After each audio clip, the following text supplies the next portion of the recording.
Hello friends, welcome to popcorn updates. మీకు ఈ విషయం తెలుసా? 'నేచురల్ స్టార్' 'నాని' గారికి 2 ప్రొడక్షన్స్ హౌసెస్ ఉన్నాయని.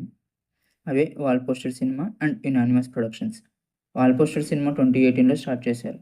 అండ్ 'వాల్ పోస్టర్' సినిమాలో ఫస్ట్ ప్రొడ్యూస్ చేసిన మూవీ 'ఆ'. అండ్ ఆ తర్వాత హిట్ ఫ్రాంచైజ్ మొత్తం ఈ ప్రొడక్షన్స్‌లోనే జరిగింది. అండ్ 'కోటు' మూవీ కూడా ఈ ప్రొడక్షన్స్‌లోనే ప్రొడ్యూస్ చేశారు 'నాని' గారు.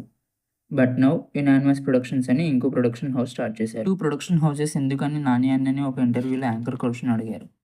దీనికి రీజన్ 'నాని' అన్నయ్య ఇలా చెప్పారు. 'వాల్ పోస్టర్' సినిమా పర్పస్ న్యూ టాలెంట్‌ని ఎంకరేజ్ చేయడానికి అని చెప్పారు. బిగ్ స్టార్స్ ఆర్ ఎస్టాబ్లిష్డ్ టాలెంట్స్‌తో వర్క్ చేయడానికి యునానిమస్ ప్రొడక్షన్స్ అని చెప్పారు. యునానిమస్ ప్రొడక్షన్స్‌లో యాక్ట్ చేస్తున్న బిగ్ స్టార్ ఎవరో కాదు, మన మెగాస్టార్ చిరంజీవి గారు. 2013లో 'డీ ఫర్ దోపిడీ' మూవీతో ప్రొడ్యూసర్ అయ్యాడు 'నాని' అన్న. ఇప్పుడు చిరంజీవి గారి అప్‌కమింగ్ మూవీ ప్రొడ్యూస్ చేస్తున్నారు. 'నాని' అన్న హీరోగానే కాదు, ప్రొడ్యూసర్‌గా కూడా తనకంటూ ఒక రేంజ్ క్రియేట్ చేసుకున్నాడు ఇండస్ట్రీలో. ఇంకేంటి మరి? మరిన్ని మూవీ అప్డేట్స్ కోసం please subscribe to popcorn updates.